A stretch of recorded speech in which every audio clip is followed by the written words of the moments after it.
Hey girl, Marissa here. You are listening to the Codependent Dummy podcast. As a young woman, you have been raised, reinforced, and rewarded for putting the needs of others above your own. Now, in your 20s, you're finding yourself exhausted, exasperated, and enveloped in shit relationships, especially the one you have with yourself. Codependency is a way of being where we put the feelings, wants, and needs of others above our own in an unconscious attempt to meet our own feelings, wants, and needs. Sorry to break it to you, sis, but that is not sustainable. This podcast is to help you undo all that so you can stop playing small and start taking up space, you dummy. Let's get to it. Hello, everyone, and welcome back to the Codependent Dummy podcast. Today, I'm sitting with Dove Pressnall. Her pronouns are she, her, and she is a psychotherapist, all one word, most days, who has been helping individuals, couples, and families tackle problems and build the lives they want since 1997. Dove also founded the nonprofit organization Survivors Truths, and in her spare time is the single mom to a 15-year-old who is way cooler than she'll ever be. Dove, welcome to the podcast. Thank you.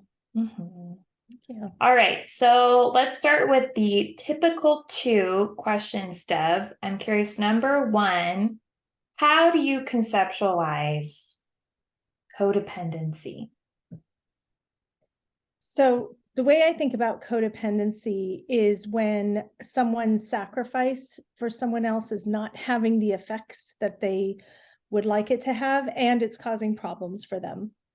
And when someone talks about codependency, I think about four things. The first three things are rules. Those are the ideas in our families and relationships about what we should or should not do, and also how we should relate to others and their problems. So treat people with kindness and respect is a rule, but so is like, don't let dad get angry. Sometimes these rules are really explicitly named, and other times they aren't. We create them kind of in relationship with people over time, and we don't like sit down and say, okay, you will never do this, or I will never do that. It just kind of evolves over time. Right. So it can be tricky when rules develop in a way that require us to monitor and manage another person's problem. Such as like, don't make her mad or she'll drink. So that's one of the things that I think about are those rules. Another thing I think about is our roles and responsibilities. So we all have identities. Those identities are defined in relation to the other people in our lives. And in our family, sometimes those roles are named and richly described, like she's the responsible one or he's the troublemaker. And our families will have stories to back these up, and to back up that identity assignment. And each of those roles will come with its own rules and responsibilities. So when we get kind of stuck in those, it can cause us trouble, especially when those carry forward into other relationships and situations. Right. The third thing I think about is reactions. So over time, our systems get used to how things should go in our relationships or in our lives. Our systems notice when something is different or seems amiss. And so when we behave in ways that don't fit with those roles or responsibilities, we can get anxious. That can cause a reaction in our system. We can feel bad or guilty, or like all of those kinds of emotions and physiological reactions can be really powerful in keeping us doing things in a certain way. So when I'm working with somebody who's struggling with their relationship to somebody else's problem, I take time to understand those three things: the rules they live by, the roles and responsibilities that have been assigned them and that they've taken up and maybe carried forward in their lives, and the reactions that they're living with as a result. Right. So those are the first three things. The fourth thing for me is probably the most important, and it's also can be the most tricky, and that's your reasons for doing what you do. That's the reasons why the person keeps doing what they do despite it causing them trouble. So sometimes the reactions are the main reason, and we can start there. So rethinking those rules and practicing sort of de-escalating the reactions in the person. So it might be that a rule is like, don't say anything that's going to upset anyone. So that makes it hard to set boundaries, right? So the rule we might start to bring in, and I usually think about like not replacing, but bringing in new ideas that might be helpful. So another new idea it might be, well, it's okay if somebody's upset. People can handle being upset. And then working with the reaction, even though my chest is tight and my hands are shaking, it's okay for someone else to be upset. So really kind of practicing embodying a different way of being with somebody else's upset in that case. But most of the time, a person's reasons also includes things that are really important to them and that they want to keep a hold of. Those things can be values like being a caring person or really valuing relationships. And so that's where, when I say it gets tricky, it's they don't want to let go of that, but they do want to change their way of relating to other people's problems. So caring as a value is one that comes up. And I sometimes think of codependency as when caring becomes over caring. And so caring can lead someone to sacrifice to help others. In many cases, we see that as a good thing. We call it heroic. But when it comes to problems like temper or addiction, we call it codependence. And that's because very often the sacrifice doesn't have the effect that the person wants it to have. What you're sacrificing for isn't the thing that's happening. And the sacrifice is having a very negative effect on the person. And so you're kind of locked in a cycle of sacrifice and harm that doesn't get anybody anywhere. And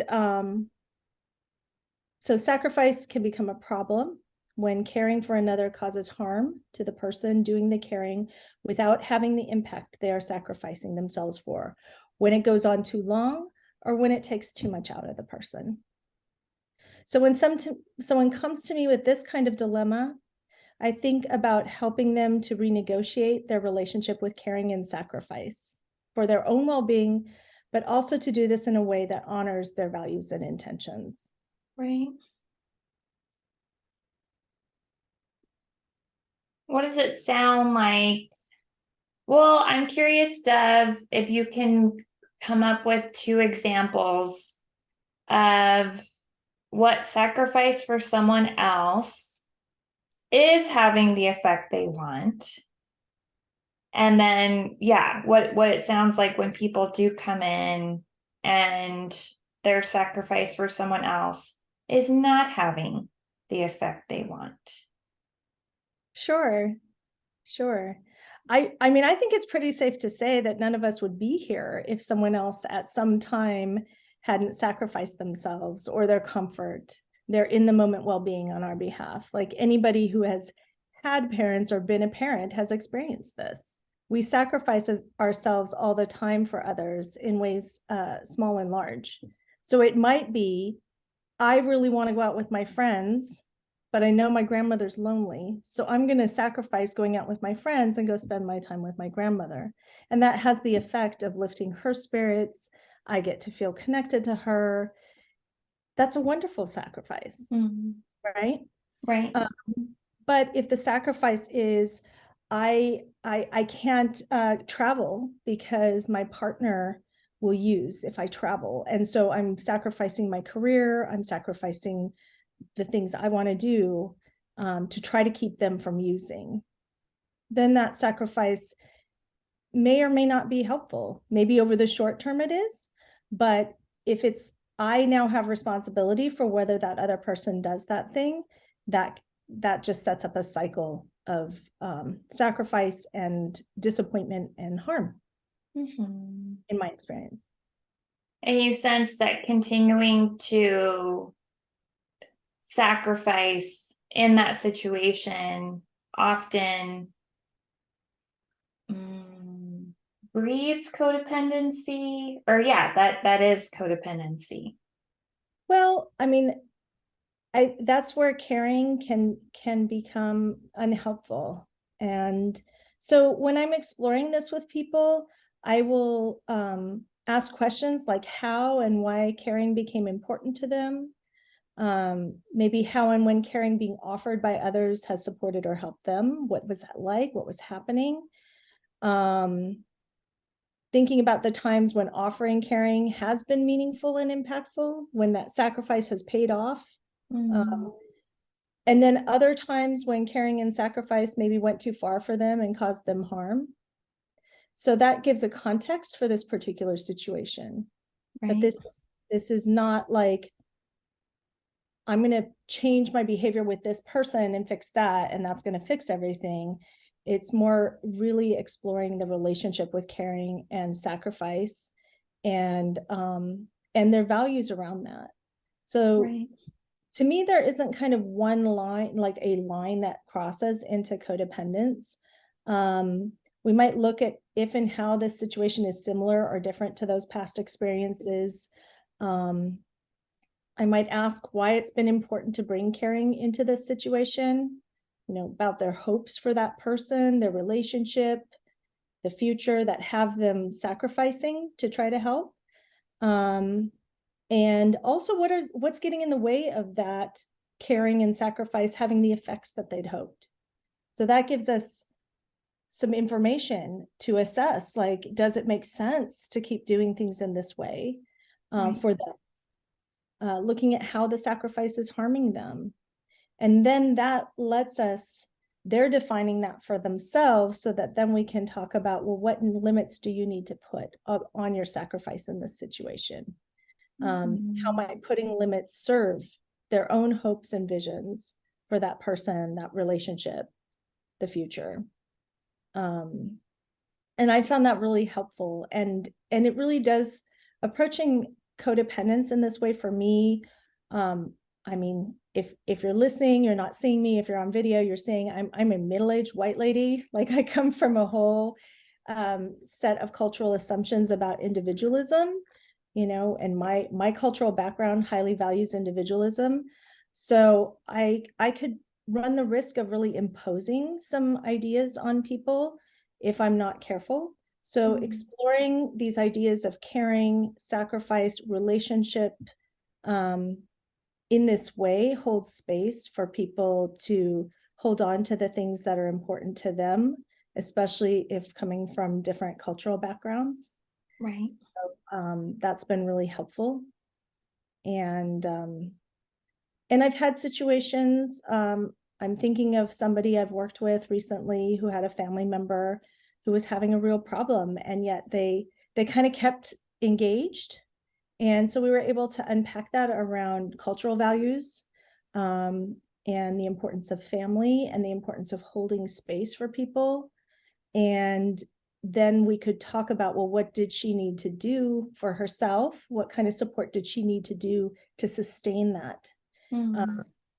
And it was really beautiful, because I think in a lot of contexts, she might have been told, you need to cut that person off, tough love, things like this that just did not fit for her.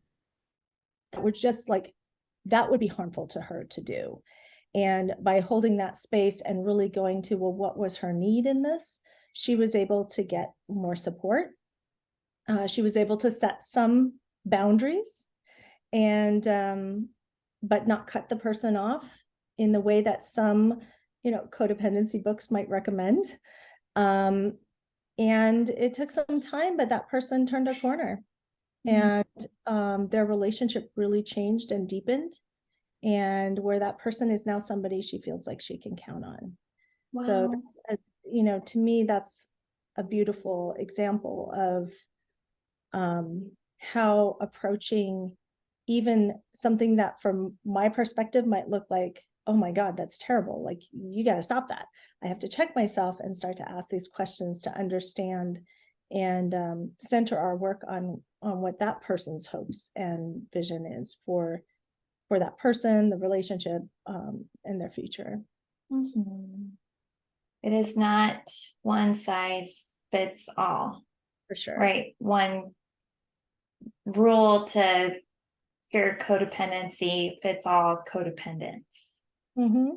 But yeah, I think we do get, it's so interesting being codependent. I know I've read books and consumed content, and I'll almost become codependent with the author, wanting to please them and the values, the protocols that they've established in their work.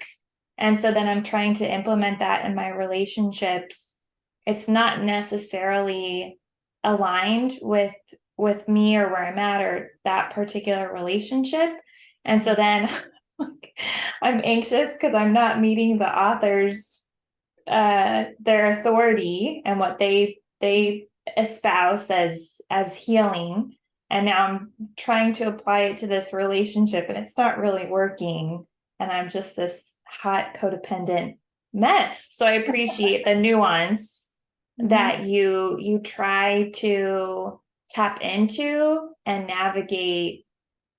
Yeah, like a very personalized approach. Yep.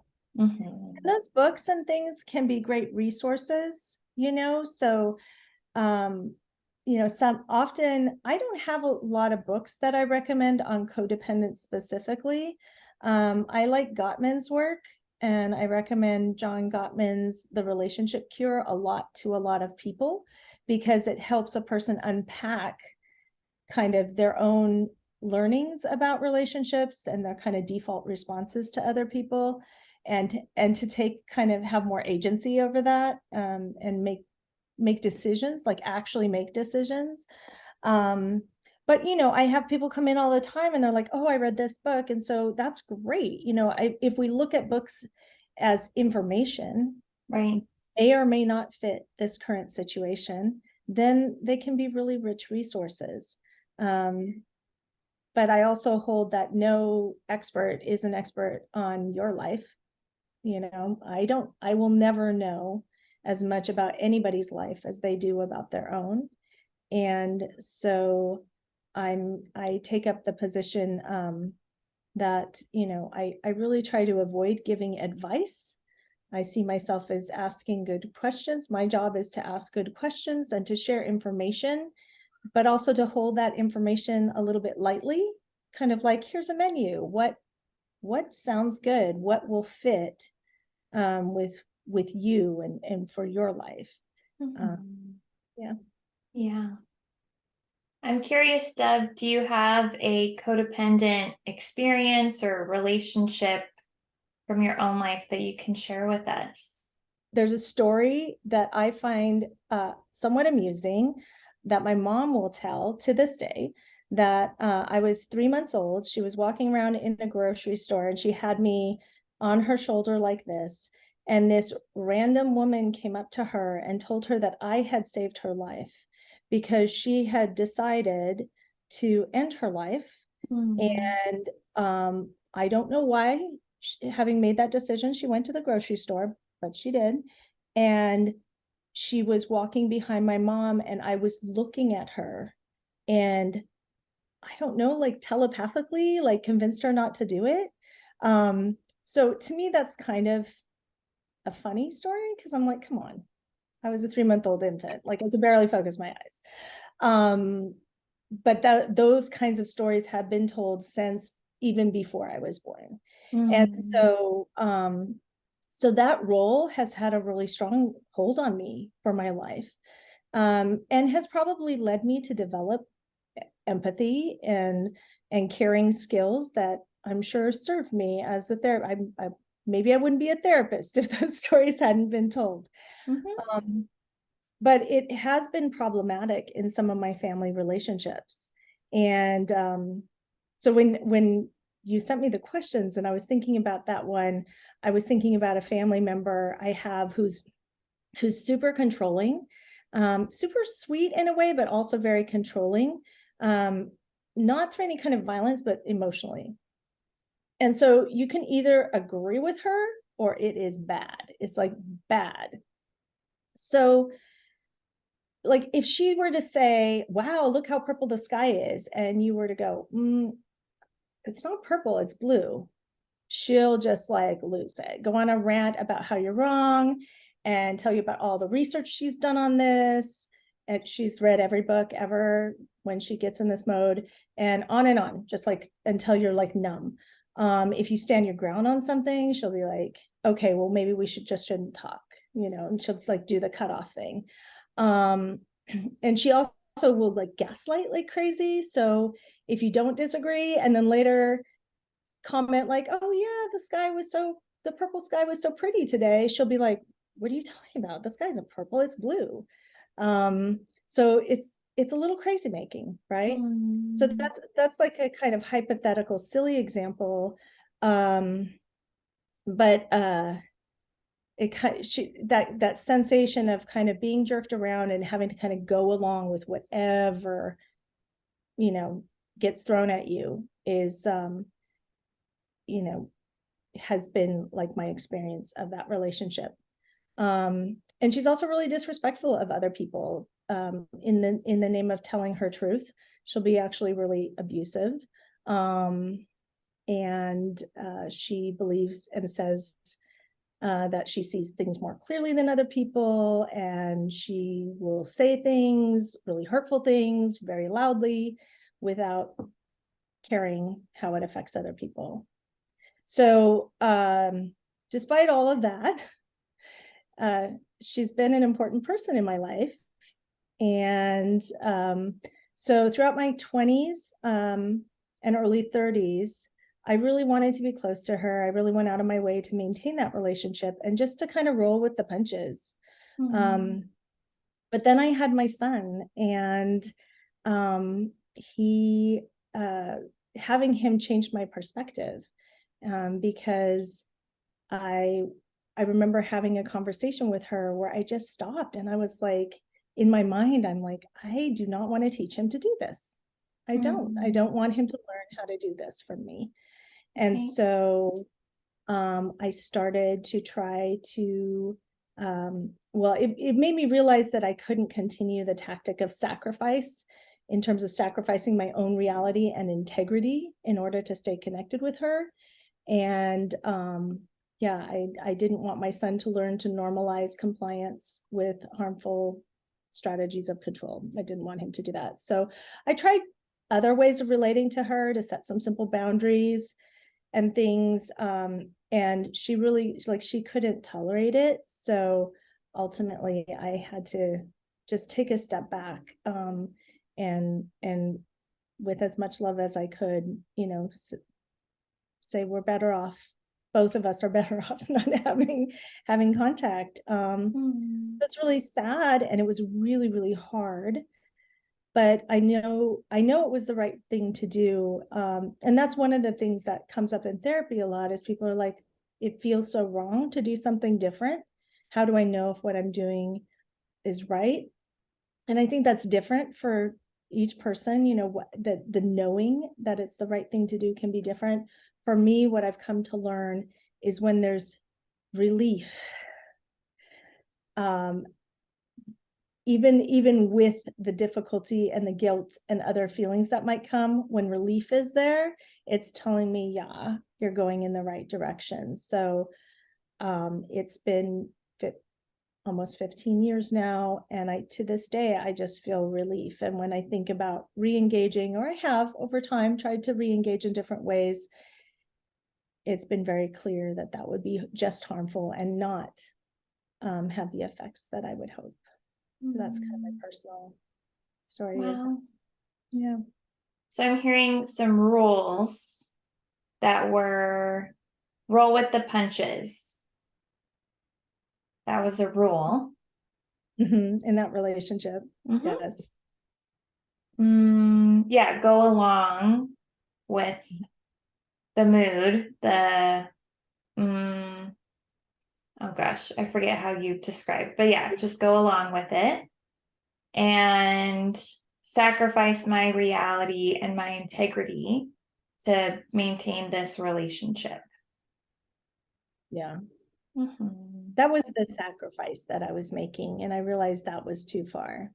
Mm-hmm. And I haven't found, there's still hope. There's, I'm only 51.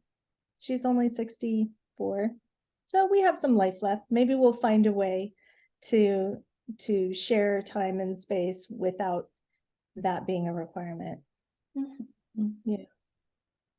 Can you say more, right? You're talking about the relief. And prior to that, you acknowledged it was hard. What comes to mind when you reflect on hard? Well, one, it was hard because someone who has that kind of need to control, it's not like they're like, oh cool, all right, so you want it, oh no problems. So there was a period of like pretty intense anger on her part, and expressed in different ways,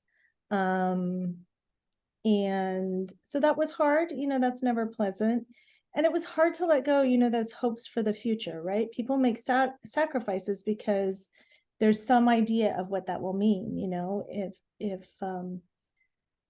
If I give this up, if I do this thing, then it'll have some impact. And so giving up that kind of hope, that kind of vision for the future, I'd really envisioned her being part of my son's life, and she just hasn't. And so I've had to give up on what that could have been, but also knowing that it couldn't have been what I hoped for, or at least I don't know how it could have been what I would hope for, because of those patterns of how she related to me. So Right. So receiving anger initially, it's hard. And right, the thought that came to mind, I mean, we could term it like grief, right? Letting go of what the future held. And yeah, so sitting with that's hard. And yet overall, just sounds like you did eventually, almost like in the short time after and long term, this sense of relief. And then also this, who knows? Maybe one day, not today. Exactly. Maybe, but maybe, right? It's not like Yeah. it's done. Yeah, doors locked.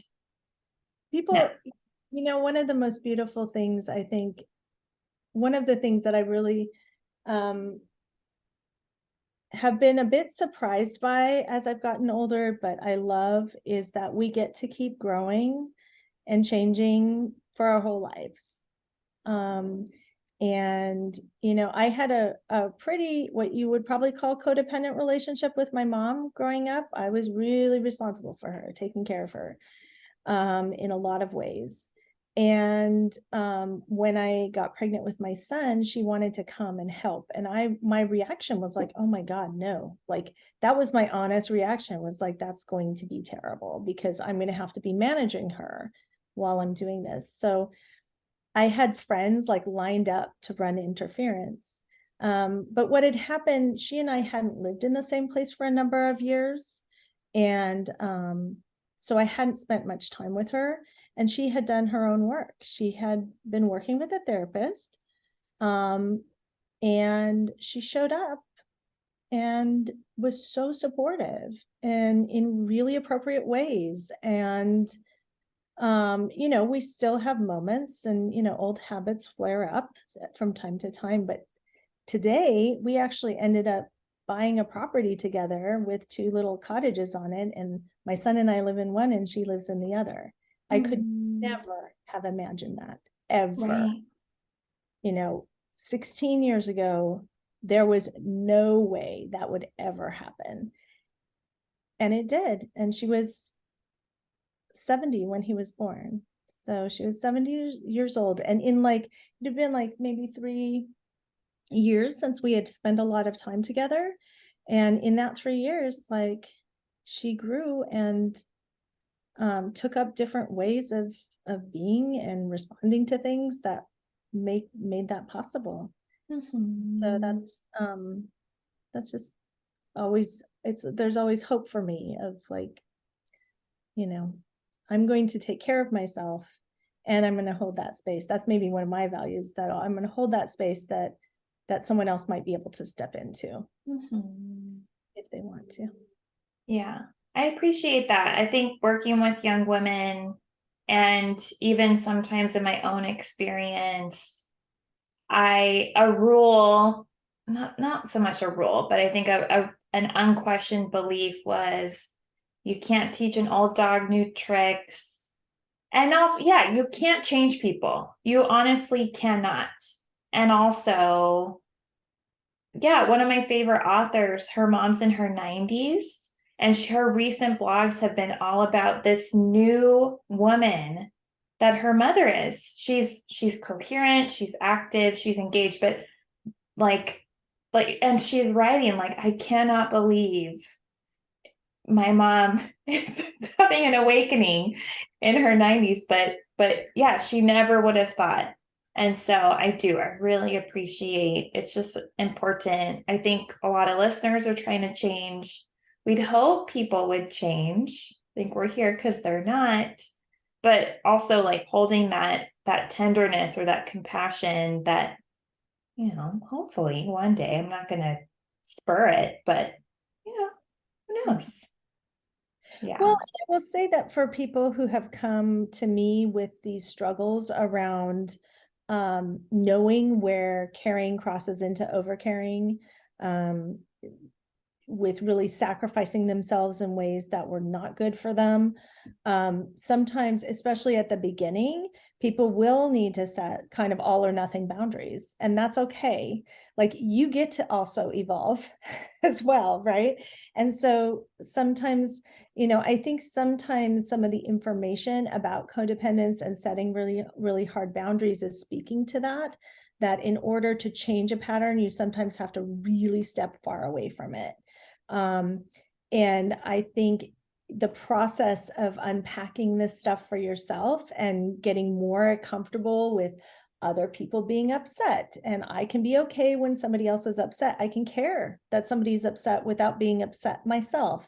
Working on that is kind of like the difference between, you might have a light switch and it's been on and you're burnt out, so you have to turn your light switch off. But then you get to start to do the work of installing, a dimmer where I can turn it up and down as I want to and as fits the situation. So I might extend myself more under certain circumstances and then have really clear, strong boundaries in others. And so that's, to me, sort of the process that I see a lot of people going through, and it's just expanding your range, right? Instead of on or off, I have this whole range of ways I can respond to someone from a really grounded place, where I am gonna take care of myself. And so, and I'm gonna let other people take care of themselves, but that doesn't mean I'm not caring. The difference between caring and taking care of, Right. is another kind of way I think about it. Yeah. Yeah. I'm curious. We connected because you do a lot of work with families, and you work with families in therapy, right? Typically, I mean, I've gone to individual. I think a lot of or listeners have been to individual, maybe couples, but yeah, this you have created a practice where part of the work is this family, yes. So What does codependency look like as you work in families? And yeah, we'll start with that. Well, I think when I'm working with families, and I've actually been having a lot of fun working with intergenerational families, so adult children and their parents, sometimes siblings, things, groups like that. And so that's where those rules and roles, working with those, understanding those can become really helpful. And one of the metaphors I use in working with couples or families is dancing. And so every relationship involves some kind of dance. You can think about it that way, where one person does one thing and the other person responds in some way, and you kind of move around. And some dances are really fun and really, enjoyable to do. And but most of the time people come into therapy when the dance that everybody's kind of locked into has people getting their toes stepped on, people bumping into each other. It's not working. So looking at those roles and responsibilities and kind of questioning them and asking about like how they came to be and do they still fit for people can be one way to explore that. And often people come in with very clear ideas about what other people need to do to change the situation. And so I'll often be asking, well, how do you want to dance? What do you want to change in your part of this? And so that's kind of how I see it showing up, that people feel, our families, we've been with our whole life, right? So those roles, those responsibilities, the rules of like, when this person does that, everybody else does this, they can be really, well-developed pathways, right? And so changing them, one person changing what they do will change the dynamic of the whole family. And when the whole family can work together and be like, whoa, we do not like this dance anymore, so let's change it up. How, if we could choreograph this whole thing today, what would we do? What part would each of you want to play? And how would you do that? So Yeah. And what are the common traits or complaints that this toe stepping, bumping in, yeah, what does that look like in families? I hear a lot about different expectations around communication. So some people will feel like frequent communication is important. Other people will feel like meaningful communication is important. So the person who's sending funny memes to everybody in the group chat is really annoying the other person, and the other person who doesn't respond is seen as not caring about their family. Those kinds of differences. Another thing is like, it is amazing to me how those roles that get assigned early on like carry into adulthood. So the troublemaker might be the one who's taking care of the elderly parents, who's making sure everybody knows what's going on, hosting holidays, and they're still seen as the troublemaker. And everybody's like, God, if she would just do what she was in. So it renders invisible that growth that each person has had. So sometimes that can be something important to unpack, of like, does that role actually fit? Do any of you have to be the troublemaker? Like, is that necessary? And so that's can be really helpful in looking at that. And sometimes families like really need that scapegoat, and it's just like not, it's until people are ready to like really hold space, that like we all have good intentions and we're all here to try to make things good for everyone, then it's really hard to work. Yeah. But we're learning on this podcast. I'm curious, can you say more about what is, right? Troublemaker's obvious, caregiver is obvious. What's the scapegoat for listeners who aren't familiar with that term? Oh, okay. So I guess I see, and I'm not remembering my grad school definitions, but to me, like the troublemaker and scapegoat are kind of similar. Like if there's a problem, it's because of that person. Like everything would be fine if that person were just not being themselves. Sometimes even if they were just not being a part of things. Mm. Um, and that's really hard to work with. Yeah, and sometimes it looks like that one person is identified as, like, if we were going to use those terms, like the patient, like, oh, and sometimes that's the person with the problem. Like if she didn't have the problem with alcohol, everything would be fine. So that lets everybody else off the hook for their agency in the family. Like our family's a mess because of that person.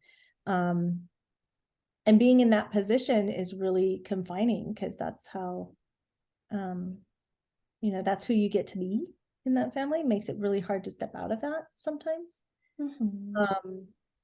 It also makes, I was just reminded of someone I worked with years ago, and she was the responsible one, and she took care of everybody in her family, and she was a young mom, and then she had another kid unexpectedly, like it wasn't planned, and she was really struggling. She was really overstretched, and so I was trying to help her figure out how to like create some space for herself.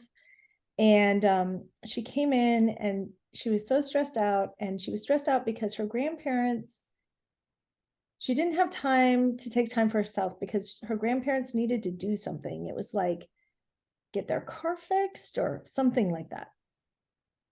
And I said, well, what would happen if you just didn't take care of that for them? And she was like, oh, it would be a disaster. They can't do it, da, da, da. And I was like, okay. And I was like, well, wait, how old are you? And how old are they? And I was like, so how did they manage for like 60 years or whatever it was, without you doing these things? And she kind of laughed. Like we had a good enough relationship that I could ask that kind of question, and it kind of made her stop, and she kind of laughed, and she's like, yeah, I mean, I guess they would get their car fixed. And I said, so what would really happen if you didn't do that for them? And it was one of those moments in therapy that was just so powerful. Like I wasn't trying to evoke something, but I was genuinely curious, like, well, what actually would happen? And she stopped and she said, well, I guess they might not love me anymore. So the responsible one, the caregiver, when your identity is that's what you're there for, stepping out of that can be really hard and scary because it's like, well, who else am I to them? And it was such an impactful moment where then we could start to really build the story of how much they had cared for her and all of the things, all of the reasons that they love her and care for her, beyond her making sure that everything was taken care of. Right. Wow. Yeah. So I'm hearing, right, some codependent traits that you've seen in families, different expectations in communication, really just different expectations, right? Some people taking on too much and some people maybe not taking on enough, and that's just continuing this cycle. Roles that carry on well into adulthood, and right, like this this makeup of a family with a scapegoat where it's all mom's fault because she's a drunk, and then we relinquish all accountability for our issues. If mom stopped drinking, everything would be fine. So scapegoat. And then, right, like implicitly with this example, just right, like the individual members maybe not having a lot of space to break out of a role or to, I don't know, yeah, to to stretch beyond a role. And yeah, I think underlying a lot of these behaviors or in these codependent families or these patterns in families could be this fear that if I do respond differently, love may, I may not be loved as a consequence. Well, and it's almost because those roles become identities, right? Your identity in the family is you're this role, that role, that role. Stepping out of that can be really scary, because it's like, not just will they, like the way she said it was so poignant, right? Maybe they won't love me anymore. But it's like, who will I be then? I don't know who I am if I'm not doing that thing. So those are things that keep people kind of hooked in to doing things that aren't good for them, whether it's self-destructive behavior or whether it's self-sacrifice. We get kind of locked into doing those things because that's who we are, and that's how we have our place in the family. So a lot of family work is like creating the space for people to take their place and redefine their relationships. And it can be really it's kind of like an alchemy. It's like kind of magical how asking certain questions, and I never know which question it is that's going to like unlock things for people, where we have a conversation. And recently I was working with an intergenerational family, and it was like they were not talking outside of therapy. The kid would not talk to the parents outside of therapy. And it actually didn't take very long, like really tracing their relationships with caring for one another, and with their own experiences, especially for one of the parents, their own childhood experiences. And they were like, yep, thanks a lot, we're gonna go have the holidays together. It's been nice knowing you. And I'm like, they'll reach out if they hit a bump, but that it was really kind of amazing. And that was really working with roles and responsibilities and kind of people being locked into those. And they were able to just like get on with enjoying each other. And that's really my goal, is like, if I have a goal, it's like, if you have family, how wonderful to be able to enjoy them. Right. Yeah. Yeah, I want to hear, I think you've been sprinkling throughout our time together, ways that you help your clients, these intergenerational families, address codependency. I'm tempted. I am curious. Have you worked with a family you have seen, or even they're aware of codependent patterns, and it's been really challenging, and or it hasn't gone well? Yep. I'm curious, like how you, right, because we're hearing, of course, inspiring stories, yeah, touching, meaningful examples. Yeah, what about when it is hard, when it is challenging? When it doesn't work. Oh yeah. So, and I alluded to it, there was a family, an intergenerational family, that I worked with, where one of the family members was the problem. And literally people said, when I was trying to like open up space and how could we change this dance, they're like, well, if she just wasn't a part of it. And like, really, that's what it came down to. And I mean, I think it may have been helpful for them to be able to get clear about that, at least, similar to me with my family member. I had to get to a point where I was clear, like, this isn't going to work for now, but it was a real bummer, because I felt like in my experience with each person, there was a lot of goodwill, a lot of good intentions, but they really couldn't let that person out of that hot seat. And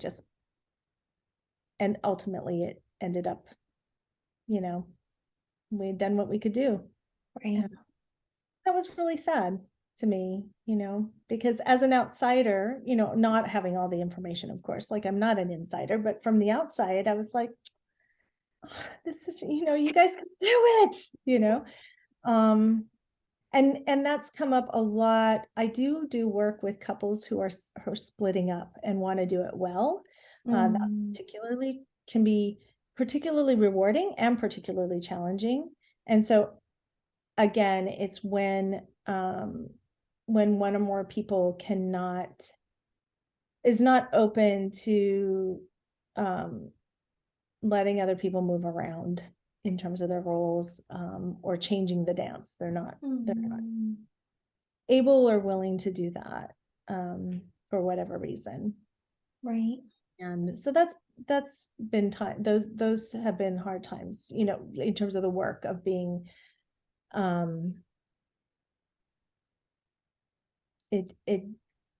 people just being where they're at, where they can't make those adjustments. Right. Yeah. Okay. So you have mentioned ways you do help your clients tackle these issues. So you said, renegotiate caring and sacrifice, right? And all these questions. How and why caring became important. When has sacrifice paid off? When has it caused harm? Hopes, right? What do you hope for the future? What's getting in the way? So, right, all of these just creating a lot of reflection, inquiry, exploration. Any other thoughts on initial steps you take with these families to help them address problems related to codependency? I guess I would say that, for me, I always start with an assumption that there's good stuff going on, that there's reasons that people are staying in these relationships and committed to them. So, starting with what they have been able to do, what has worked for them, and building on that, I think is really important. Coming in with genuine curiosity, and a belief that I don't know what's actually going on. So I don't have kind of a presupposed template that I'm kind of putting over the family. I'm bringing ideas and my experience and my knowledge with curiosity. So that, those questions are like examples of questions I might ask, but it's certainly not like a checklist script that I go through. I'm wanting to understand how they see the problem, how they define the problem, what they've already tried to do about it, what successes they have had, what are kind of exceptions to when that problem has been able to sort of run the show. And then, what's getting in their way, and like if things were better, what would it look like for them? What for them would mean things were better, and so that might be, we could have a holiday gathering without people getting in a fight. Like that might be the goal, and so that's what I'm going to work towards. I'm working towards their goals, not mine. I think that's kind of as a baseline framework, where I start. Yeah. Beautiful. Yeah, because even, going back to how you originally defined codependency, right? The effect that we want, it's not having it, but sometimes it does, or obviously it did, because we keep doing it. And so, yeah, you're just really curious about how might this be working, or not assuming that you know exactly what's wrong and exactly how to fix it and exactly what they need to do. Yeah. You're like, no, let's be curious. Yeah. All right. Well, thank you, Dove, for coming. And I'm curious, if people want to find out more about you, where can they go? Sure. My website is talkingpossibilities.com. And I'm based in Los Angeles. I am licensed in California, Vermont, and Florida. So I do both in person here in Pasadena, and then online I'm in all those places across California, Vermont, and Florida. Awesome. All right. So I will put a link to that in the show notes. And again, thank you for coming. Thank you, listener, for being here. Yeah, and we will see you guys next week. All right. Take care. Hey, girl. It's Marissa again. I'm not like a regular podcaster. I'm a cool podcaster, right? Thank you for listening and staying till the end. You can find me on Instagram at Therapy with Marissa. Email me, marissa@codependummy.com. Check out codependummy.com for more information on the show. And baby girl, a subscribe, rating, and review would be much appreciated. Till next time, I want you to remember, if you are feeling unseen, I see you. If you are feeling unheard, I hear you. And if you think that you don't matter, know that you matter to me. I want you to go out there so you can stop playing small and start taking up space, you dummy. And now, the disclaimer. Girl, this is not therapy and I am not your therapist. This podcast is designed to provide accurate and authoritative information in regards to the subject matter covered. It is given with the understanding that neither the host, publisher, or guests are rendering any legal, clinical, or other professional service. If you want or need a professional, please find one.